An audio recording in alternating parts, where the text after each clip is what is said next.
大家好，歡迎收睇 KK Channel 製作嘅 Hi-Fi 節目。小弟 Kinder 今集會同大家一齊去睇一睇咧 Lumen 新嘅 model T3X。Lumen 咧其實都出過唔少機㗎，咁當中咧有一部機咧，大家咧即係應該都可能會聽過啦，就係 Lumen 嘅 T2。T2 呢部機咧喺當時嘅價位咧就係24,000至25,000咁上下呢啲價位啦。小弟之前咧都買唔少 T2 啊，咁 T2 咧師兄咧一定咧會改埋個 LPS 輸入啦，即係話佢係外置電源輸入，咁就會咧令到 T2 嘅表現咧係會有一個意想不到嘅升級表現嘅。好啦，咁跟住咧 T2 咧就隨住時間啦就慢慢停產啦，咁就迎接咗一個新嘅 model 咧就叫 T3。咁 T3 咧比 T2 咧就係明顯喺調音上面咧係更上一層樓噶。其實小弟之前喺直播節目啦，或者係我哋製作嘅短片裏面咧都有講過啦。其實 T3 就算係用翻佢原廠嘅 switching power supply 出嚟嘅效果已經可以媲美 T2 用咗 LPS。好啦，咁T3 出完之後咧，大概一段時間到啦。咁 Lumen 咧就迎接一個新嘅 model 叫做 P1 Mini 嚇，咁 P1 Mini 咧就係比較低價啲嘅 P1 嚇，咁所以叫做 P1 Mini。咁佢亦都係 Lumen 咧第二部機咧係可以獨立當解碼用啦，亦都係第二部機咧係有埋遙控呢一個功能嘅。但可惜咧 P1 Mini 咧佢係比較係成本控制嘅關係咧，佢嘅機殼咧係一個比較低端少少嘅機殼嚟㗎。咁呢一樣咧就會成為好多師兄咧覺得 P1 Mini 唔夠靚仔嘅一個原因，而導致到未選擇佢嘅。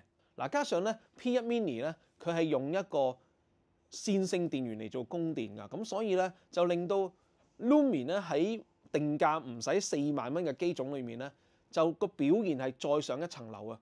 咁導致咧垂青 T3 嘅師兄咧就大幅減少喎。咁原因咧 T3 咧俾緊差唔多價錢咧，都係用緊呢一個 switching power supply 開關電源咁所以咧 Lumen 咧就將 T3 升級啦。咁就而家見到大家喺屏幕見到嘅 T3X 呢一個 model 就會出現咗啦。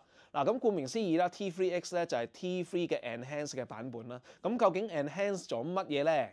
我哋可以睇一睇 Lumen 嘅官方網站啊。佢有咩嘅 New Upgrade Component 啦？咁第一就係咩啊？就係一個 Ultra Low Noise 嘅 Linear Power Supply。咁即係換句話嚟講咧，就係用翻呢一個線性電源嚟供電啦。咁喺呢個線性電源裏面咧，其實我哋喺呢一個官方網站咧嘅相片裏面咧，嗰隻環牛隔離咧，我哋見到有個電源輸入㗎。咁佢呢個電源輸入咧，你見到咧係兩條黑色同埋兩條紅色嘅供電線材嚟嘅喎。咁即係換句話嚟講咧，其實佢係分開咗兩 part 嚟供電嘅。咁相信咧就好似 P1 Mini 咁啦，一 part 就係俾數碼部分，另一 part 就係俾呢一個模擬嘅 DAC 部分啦。如果大家睇翻圖中 T3 嘅相咧，你就會發覺咧，佢係一個 switching power supply 啦，但係佢個供電咧就係一條黃色一條黑色。咁即係換句話嚟講咧，其實就算 T3 佢都係一組供電俾數碼同埋模擬嘅部分嘅喎。咁而家 T3X 咧，我哋見到咧，佢係兩組嘅電源輸入。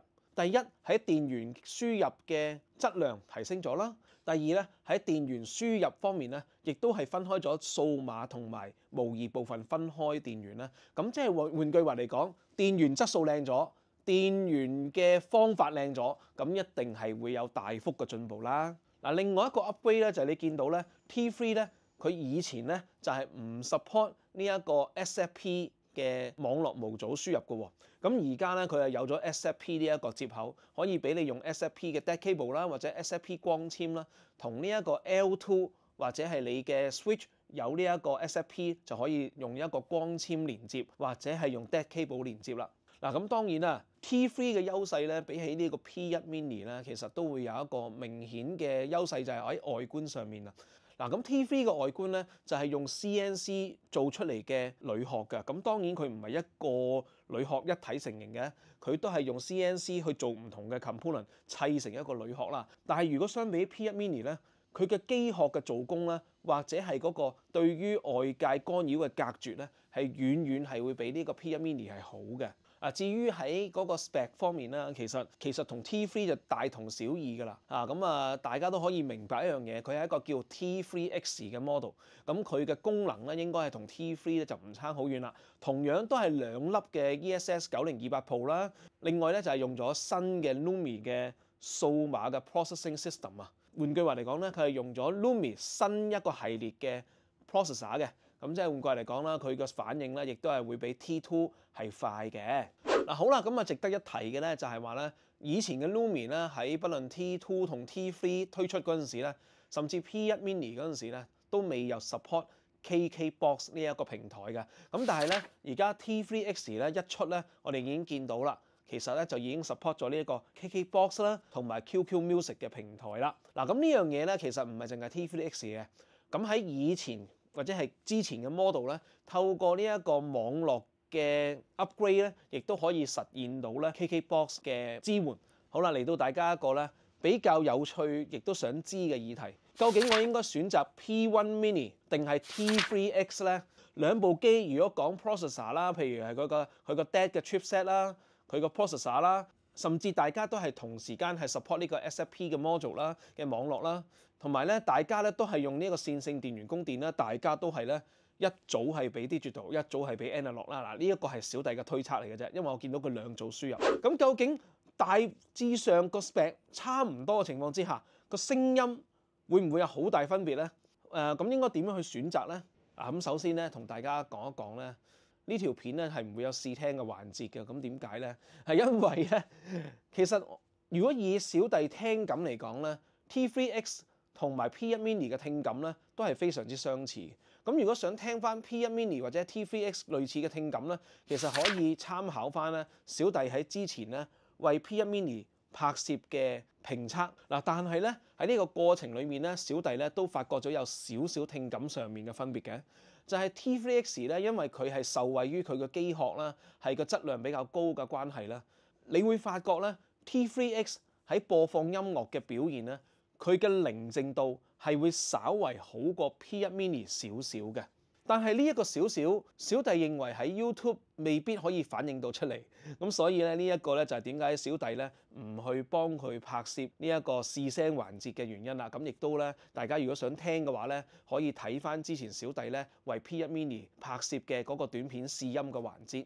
咁另外一樣嘢咧就係大家會講啦，咁既然係咁，我應該點樣選擇咧？咁喺選擇嘅期間咧，其實我相信大家咧抱住一個原則就可以㗎啦。第一，你需唔需要呢一部機為你做解碼？如果你需要為呢部機嚟做解碼嘅話咧，你選擇翻 P1 Mini 會好啲。點解咧？因為 P1 Mini 咧佢可以有好多個數碼輸入啦，咁直接可以當佢純解碼去用啦。咁呢樣嘢咧就喺個擴充性上面咧係會有一個優勢喺度。但係咧 P1 Mini 咧，因為佢可以 standalone 當 DAD 用，即係話佢可以當純解碼用嘅關係咧，佢會有好多輸入嘅接口。咁呢啲接口咧就會成為咗佢容易受到干擾嘅原因啦。咁係容易受到干擾，自然個背景寧靜度啦，甚至係嗰個 dynamic 啦，就會有少少影響嘅。咁另外一樣嘢就係話咁多輸入嘅功能，自然喺個底板裡面咧，亦都要有呢啲功能，佢先有呢啲輸入啦。咁功能多咗，自然嘅干擾亦都會大咗。咁所以咧喺整體音樂嘅表現上面咧，P1 Mini 咧就係因為受個干擾，不論係底板自家嘅干擾啦、自身嘅干擾啦，甚至係嗰個輸入端子收到嘅干擾咧，亦都會影響咗佢音頻上面嘅表現嘅。所以如果你考慮到你係唔需要佢係作為一個解碼使用嘅話咧，你純粹當佢一個串流嘅機器嘅話咧，咁 T3X 咧嘅表現咧，整體咧係會比 P1 Mini 咧係會好少少㗎啦。咁呢樣嘢咧就成為咗你選擇翻 T3X 定係 P1 Mini 嘅一個好重要嘅因素。當然啦，喺外觀因素嚟講咧，喺小弟個人嚟講咧，就會中意 T3X 嘅外觀多過 P1 Mini 啦，係咪？加上咧 T3X 嘅外殼咧，佢嘅質量係比 P1 Mini 為高嘅話咧，其實咧佢嗰個隔絕外界個干擾能力亦都高啲咧。咁亦相得益彰地咧，點解小弟就係話喺呢一個實聽嘅環節裏面，我哋會聽到 T3X 係會比 P1 Mini 個寧靜度係稍為做得好一啲。當佢嘅背景寧靜度高啲，佢嘅動態自然就會好啲。呢一個咧就係喺一個微小嘅改善裏面咧做出嚟聲音不同之處啦。嗱，咁相信咧經過小弟嘅介紹之後咧，大家對於 T3X 同 T3 之間升級咗個部分咧就會多咗了解啦。咁另外喺選擇 P1 Mini 同埋 T3X 兩者嘅選擇之間咧，大家亦都有一個清晰嘅概念啦。嗱，咁究竟 P1 Mini 係你杯茶啊，定係 T3X 係你杯茶咧？咁就留待翻師兄你們自己嘅選擇啦。嗱，今集嘅介紹就去到呢度啦，拜拜。